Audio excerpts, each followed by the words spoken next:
Monsieur Randet, je vous présente. Vous avez dirigé la NRT de 2000 à 2015. Vous avez vraiment cherché à amplifier,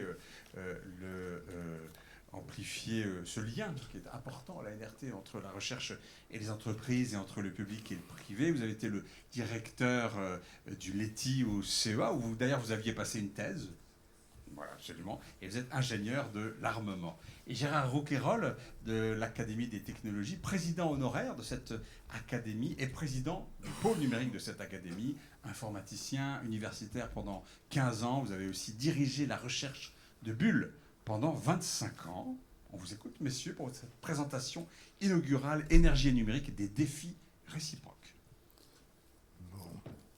Je vais commencer par situer le sujet dont nous allons parler aujourd'hui dans la ligne des travaux que fait ce groupe. D'abord, est-ce que vous entendez? Oui, d'accord. Depuis 2017, compte tenu de la forte évolution du système énergétique en France, en Europe, dans le monde, le mot système, pour nous, est très important, car aucun élément n'a de sens si on l'isole du reste. Et si nous parlons beaucoup d'électricité, nous n'oublions pas pour autant que, par exemple, la consommation énergétique française annuelle, c'est 1700 TWh, que l'électricité, c'est 470, à peu près stationnaire d'ailleurs depuis plusieurs années, et que le numérique, c'est 30, avec des perspectives d'évolution selon le Conseil général de l'économie, qui serait de l'ordre de 35 en 2030. Les prévisions, souvent catastrophistes, c'est presque malheureusement le cas quand on parle de quelque chose dans le journal, c'est plutôt pour accentuer les risques éventuels. Donc on en arriverait presque à présenter le numérique comme un facteur d'aggravation de la situation énergétique mondiale. Il faut garder le sens des proportions, et toutes les prévisions qui avaient été faites ont été démenties. Bon, Gérard en parlera avec beaucoup plus de finesse que moi, mais c'est dans le thème, c'est une question quand même centrale aujourd'hui. Or, sans anticiper trop sur ce qui va, sur les conclusions, on peut dire que les bénéfices du numérique l'emportent très largement du point de vue des émissions et de la consommation totale sur la croissance continue des besoins de calcul, une croissance à laquelle on ne voit pas de limite, que le numérique a ses propres problèmes, mais que c'est moins des problèmes de saturation de la consommation électrique sur le réseau que des problèmes internes, si on peut dire, de dissipation d'énergie dans les processeurs eux-mêmes, et qui deviennent un élément très important de leur fonctionnement et qui va obliger à changer énormément de choses.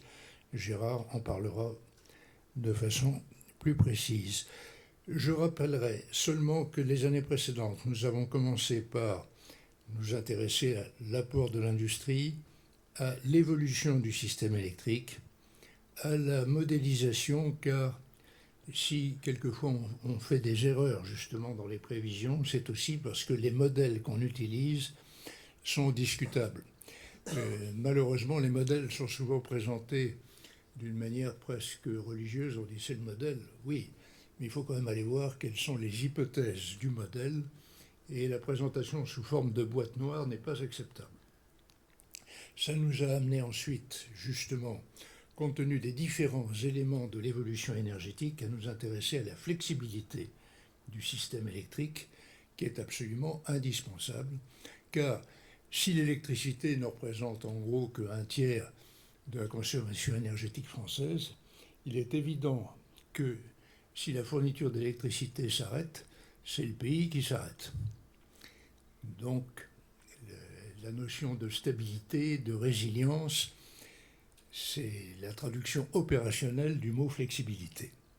Et ça nous a amené, évidemment, ça a mis en évidence le rôle très positif du numérique dans les différents secteurs, mais ça ne dispense pas de s'interroger sur, justement, la place, les problèmes énergétiques qui sont liés au numérique lui-même et qui, encore une fois, peuvent affecter son évolution. Mon cher Gérard, à toi. Merci Denis. Merci Denis. Bon, ce que je vais essayer de faire, c'est insister sur quelques points du rapport. Je vous renvoie au rapport pour l'ensemble de ces considérations et conclusions et recommandations.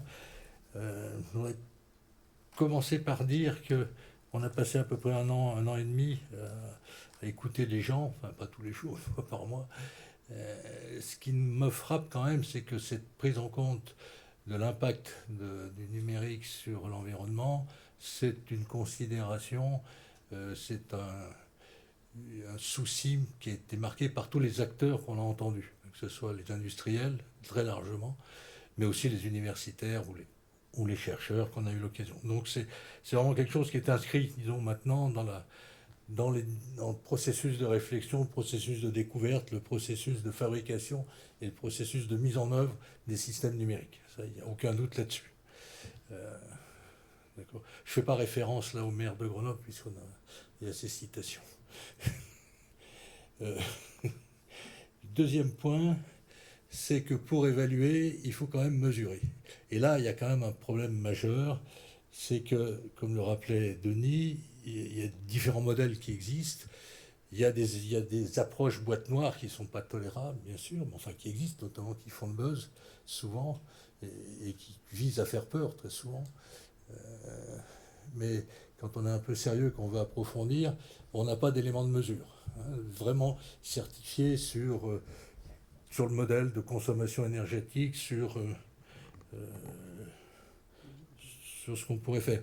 Et partant, je dirais, c'est relativement pas étonnant parce que le problème est complexe.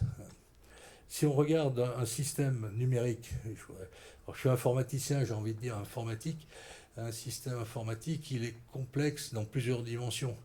De moins en moins, une application, c'est une application standalone tout seul dans un coin sur un serveur ou sur un PC. D'accord ? Une application, très largement, c'est largement distribué de plus en plus entre des terminaux plus ou moins intelligents, des sites et plusieurs sites en même temps. Donc il y a une complexité intrinsèque. Quand on veut mesurer, disons, le coût énergétique d'une application, où est-ce qu'on va mettre les compteurs, où est-ce qu'on va mettre les capteurs, d'accord ? Ça va s'exprimer par exemple en nombre de messages échangés. Vous prenez la blockchain.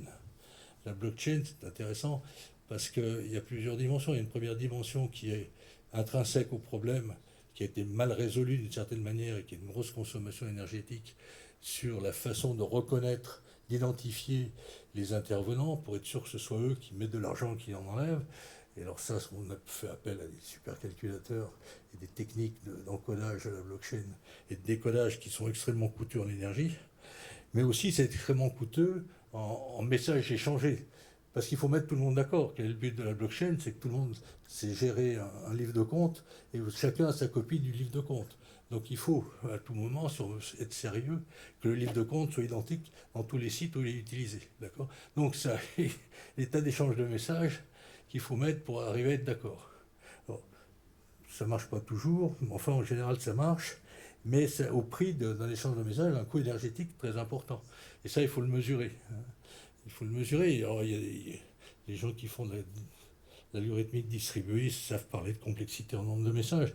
Ce qui est clair que dans une vision blockchain, vous avez un nombre de messages à échanger qui varie minimum entre le carré et le cube du nombre de participants. Donc, vous prenez ça à l'échelle de la planète, vous multipliez, vous élevez ça au cube, ça fait quand même beaucoup de messages. Il y a une façon de faire la crypto-monnaie qui est centralisée. Et là, vous avez le nombre de messages à échanger, c'est N. C'est le nombre de participants. D'accord ? Donc c'est quand même beaucoup moins important.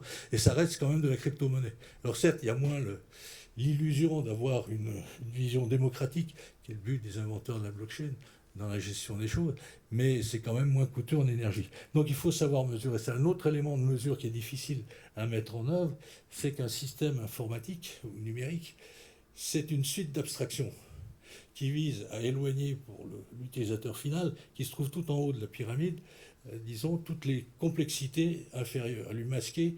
Si vous voulez, je fais de la manipulation de séquences vidéo, d'accord, je manipule des séquences vidéo, d'accord. Comment je passe des bits initiaux en mémoire à des séquences vidéo? Toute une série d'abstractions qui sont faites par le logiciel à partir du hardware. Et tout ça, on n'en a plus conscience quand on programme au plus haut niveau, d'accord.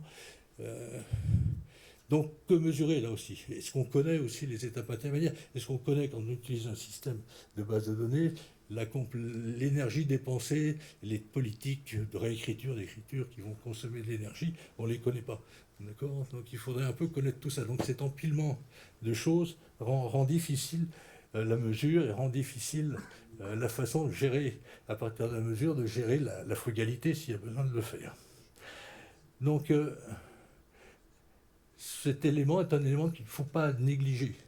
Et alors d'où il vient? D'une certaine manière, il vient, et c'est mon troisième point, il vient du fait qu'on a vécu depuis 40 ans, 50 ans, dans une société de l'abondance des ressources numériques, que ce soit la puissance de calcul, la puissance d'archivage, voire la puissance de télécommunication, société de l'abondance, dont vous savez qu'elle est caractérisée par ce qu'on a appelé la loi de Moore. Alors la loi de Moore, ça a un effet tout à fait intéressant, c'est que quel que soit le problème que vous voulez traiter, quel que soit l'algorithme que vous mettez en place, vous pouvez le faire sur un dispositif totalement universel, puisque, je dirais, la loi de Moore par elle-même fait en sorte que vous allez aller plus vite à coût constant, voire à coût diminué, tous les 18 mois, tous les 2 ans. D'accord ? Donc vous n'avez plus de problème à vous poser sur une gestion de la mémoire plus ou moins efficace, une gestion du temps de calcul plus ou moins efficace, des communications, des envois de messages plus ou moins efficaces, puisque de toute façon, quoi que vous fassiez, vous avez un système qui accepte tout ce que vous faites, d'accord, et qui s'améliore tous les 18 ou tous les 2 ans. Donc cette vision disons, de la prolifération de ressources va entraîner des réflexes chez tout programmeur, mais aussi à structurer le monde du numérique. Parce que c'est pas la peine d'avoir des algorithmes très fouillés, c'est pas la peine d'avoir des processeurs très spécifiques, il suffit d'avoir un processeur universel et d'accord, et le volume, en plus, si c'est universel, le volume de marché est à l'échelle mondiale pour tout type d'application. Vous avez intérêt à viser l'universalité. D'accord ?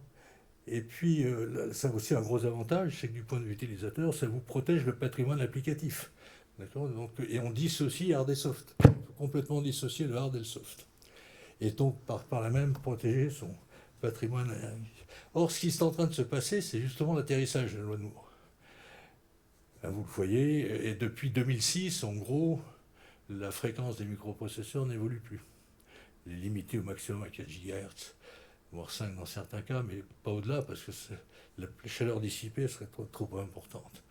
Et alors, phénomène intéressant, c'est que on compense, puisque la miniaturisation continue, on compense ça par du parallélisme. On essaie de faire plusieurs choses en parallèle. Mais là, on a mis le doigt dans un engrenage. C'est que les parallélismes, il y en a des tas de formes possibles. Et alors vous voyez une forme de parallélisme qui est arrivé, c'est celui d'NVIDIA en particulier, qui est un parallélisme vectoriel.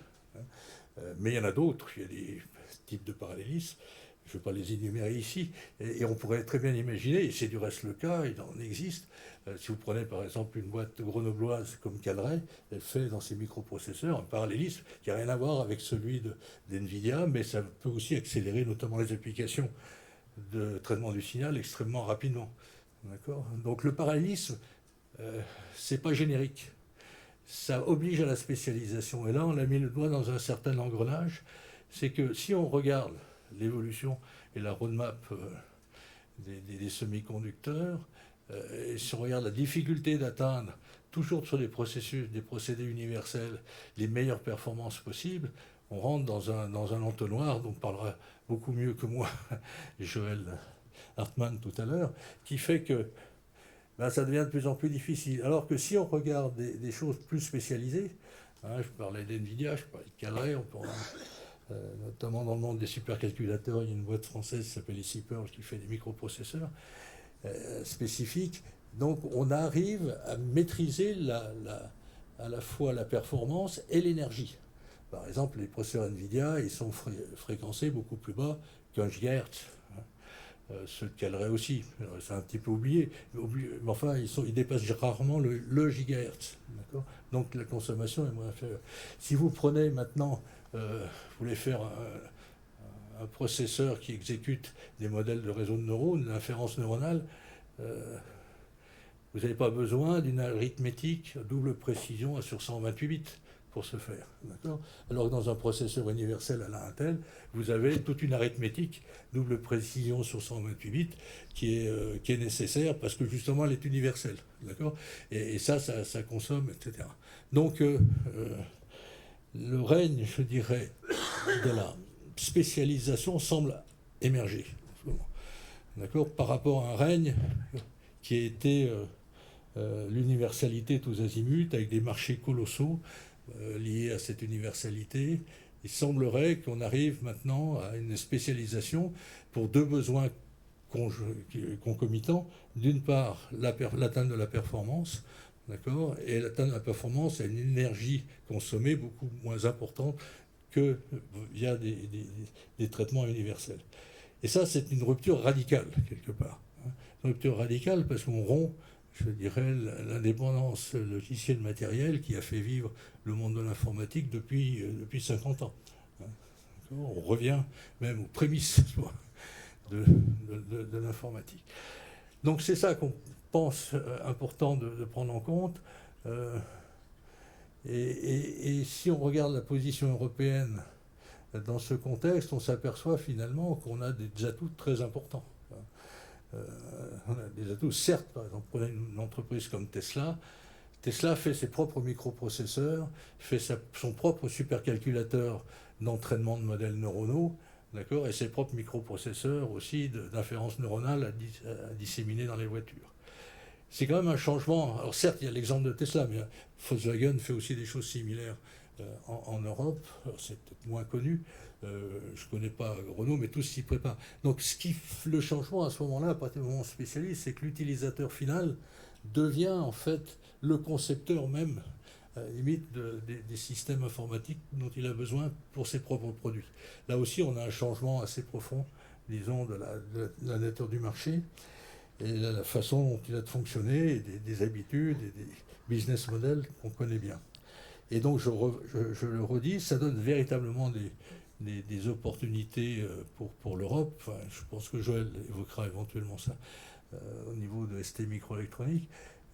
Et là, on a véritablement une chance de pouvoir se rebalancer. Du reste, vous voyez une entreprise comme Intel qui était le grand gagnant de l'universalisation des moyens de traitement, finalement, l'acteur majeur, eh bien, abandonne en partie cette activité, puisque maintenant, Intel avait une fonderie complètement associée à ces microprocesseurs. Maintenant, Intel devient un peu comme TSMC, voire Samsung, et va devenir un fondeur à la demande, et non pas seulement sur ses propres circuits. Donc on voit bien qu'il est en train de perdre la position qu'il avait, et que ce marché finalement de microprocesseurs à la demande suivant les applications, alors certes les coûts sont derrière, il faut quand même rentabiliser ça sur des marchés qui ne sont pas négligeables, mais on voit bien que dans tout concours à penser, en ce moment, Intel n'a plus le monopole. Nvidia, qui a voulu racheter ARM récemment, du reste on l'a empêché, montre bien que des nouveaux acteurs mondiaux sont en train d'émerger sur des bases, disons, de spécialisation des microprocesseurs. Et au-delà des microprocesseurs, c'est toute la pile que j'évoquais tout à l'heure d'abstraction qu'il va falloir probablement aussi spécialiser à un moment donné pour les mêmes raisons. Autrement dit, si je veux pouvoir gérer l'énergie quand je suis dans le niveau le plus haut, disons, d'une pile informatique ou d'une pile numérique, il n'y a pas de secret. Il faut que j'ai une visibilité sur tout ce qui est intermédiaire entre le hardware et moi. Donc ça veut dire qu'il y a des choses qui doivent s'ouvrir. Ce qui n'est pas le cas. Quand vous utilisez une base de données Oracle, vous utilisez une boîte noire pour vous. Quelle est sa consommation énergétique? Vous ne la maîtrisez pas, vous n'avez aucune idée. Donc, mais si je veux avoir un système qui satisfait un objectif de consommation énergétique, il faudra bien y arriver. un moment donné à ce qu'Oracle dise quels sont ses algorithmes, combien il dépense de l'énergie. Et donc ouvre un peu le jeu. Donc ce sont tous ces éléments-là qui nous semblent intéressants et qui font que probablement on est en train, pour des raisons énergétiques, mais aussi pour des raisons d'atteinte de performance, en train d'entrer dans une nouvelle ère, je dirais, du numérique dans les années qui viennent. Voilà ce que je voulais vous dire en très peu de temps et qu'on trouvera dans le rapport. Merci. Je reprends un tout petit peu pour dire que dans les orateurs que nous avons fait parler cette année, il y avait des représentants d'un certain nombre de secteurs qui sont justement des très gros consommateurs de calcul. Bon, Gérard a mentionné l'automobile. Il y a l'aéronautique. Un avion, ça commence par voler au sol, si on peut dire. Il est entièrement calculé et les économies d'énergie, on les obtient par ce moyen-là. Et tout à l'heure, notre hôte nous parlait du bâtiment. Les gains possibles grâce à des bâtiments intelligents sont considérables. Donc, quand on fait le bilan, il faut évidemment tenir compte de tout ça. Et d'ailleurs, dans la vision systémique dont je disais au début à quel point elle nous paraît indispensable, ça va du début à la fin. Alors le début, c'est la mine. La fin, c'est le recyclage. Et ça se passe, et on le voit bien en ce moment, et les difficultés que ça entraîne, ça se passe à l'échelle mondiale. Et donc quand on parle de mesurer, il y a mesurer chez soi, mais il faudrait aussi mesurer chez les autres, quelquefois. Et rien de tout ça n'est évident. Cette année, nous allons poursuivre notre travail sur l'évolution du système énergétique en prenant comme titre les Game Changers. Alors, ce dont vient de parler Gérard, c'est un Game Changer majuscule, puisque ce sont les méthodes de l'industrie qui sont appelées à changer, avec un énorme problème. On vous a fait un système en étant tout à fait confiant sur vos capacités cérébrales. On a fait un dialogue entre l'oral et l'écrit qui était assez subtil, mais vous avez pu voir à un moment que on pose la question des compétences. Et cette question est une question qui, je crois, préoccupe, j'en parlais tout à l'heure avec Claude Lepape, c'est une question qui préoccupe tous les industriels aujourd'hui. Et ce sont les méthodes de recrutement, la substance aussi, les recrutements, les systèmes de formation. Tout ça est appelé à évoluer de manière considérable. Alors, nous avons des atouts à faire valoir.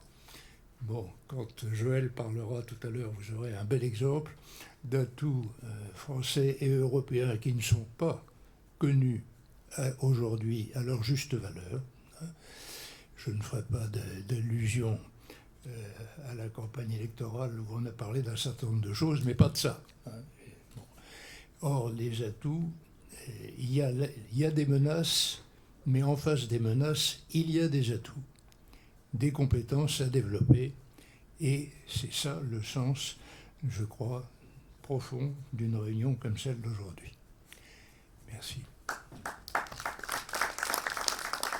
On va prendre quelques questions, je vous en prie. Revenez sur... voilà. Monsieur Rouquet, alors reprenez place. Voilà. Monsieur Randet, mettez-vous au pupitre. Voilà. Parfait. Mettez-vous bien au centre, monsieur Randet. Voilà. Prenez le pupitre. Voilà, il est à vous. Excellent. C'est parfait. Alors, deux petites questions quand même. Monsieur Rouquayrol, vous avez concentré votre intervention sur la question de la spécialisation de ces processeurs. Pour vous, c'est quelque chose à quoi vous appelez? Vous appelez à la spécialisation? Ou pour vous, le coup est parti et ça va déferler? Et quelle place est-ce que ça peut prendre? Ça marche? Oui, enfin, les deux. Les deux, le coup est parti. Je veux dire, ce qui est intéressant, c'est qu'on peut baser cette impression ou cette vision, je dirais, sans employer de grands mots, sur le fait qu'il y a déjà des exemples. Ça a démarré, hein, c'est ce que je citais. Le succès d'NVIDIA, par exemple, qui est devenu un des plus grands acteurs mondiaux, est basé sur de la spécialisation. Fondamentalement. D'accord. Si je prends, je vais citer d'autres exemples, si vous prenez Tesla qui conçoit son propre microprocesseur, Google fait la même chose aussi pour faire de l'inférence neuronale ou de l'entraînement neuronal, c'est déjà parti, d'une certaine manière. Donc le mouvement vers la spécialisation, je pense pour l'instant, il est parti, il est nécessaire dès qu'on va attendre des puissances très hautes sans recourir nécessairement à des finesses, à des géométries de type le nanomètre. Quelques nanomètres à 4-5 nanomètres, ou même en 7, 8, 10 nanomètres. Par la spécialisation, on peut obtenir des microprocesseurs qui soient très rapides sur leur domaine. Donc ça, c'est de nature à réduire la consommation énergétique. Et ça double effet d'atteindre de la performance, mais à un coût énergétique plus bas. Bon, parfait. Donc c'est quand même le beurre et l'argent du beurre. On va discuter avec M. Hartmann tout à l'heure. Monsieur Randet, comment est-ce que vous voyez justement la place de la France et de l'Europe dans tout ce débat autour d'énergie et numérique? On a des atouts, disiez-vous, mais jusqu'à quel point est-ce qu'on a une responsabilité, nous, avec nos géants, nos Atos, nos ST microélectroniques, etc. Je commencerai par rappeler une chose dont on n'a peut-être pas assez parlé, c'est que la balance commerciale française est déficitaire d'à peu près 100 milliards, que la part de l'industrie dans le PIB français est réduite à 10%, alors qu'en Allemagne c'est à 20%. Donc, des atouts, oui. 1, on ne saurait trop parler de ce que nous avons. 2, on ne saurait trop développer et passer de la start-up nation à une véritable puissance industrielle. Bon, ça c'est un point auquel nous faisons très attention dans nos réunions, en faisant parler les acteurs, puisque nous ne sommes que des secrétaires. Mais des entremetteurs à la NRT. Appelez ça comme vous voulez. Bien.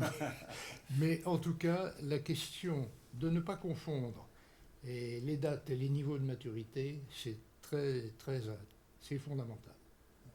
On ne peut pas présenter, je prends l'exemple, mais de manière très globale, de l'hydrogène. On a tendance à parler de l'hydrogène comme s'il était déjà là, que sa fabrication ne coûtait rien et qu'il allait résoudre tous les problèmes.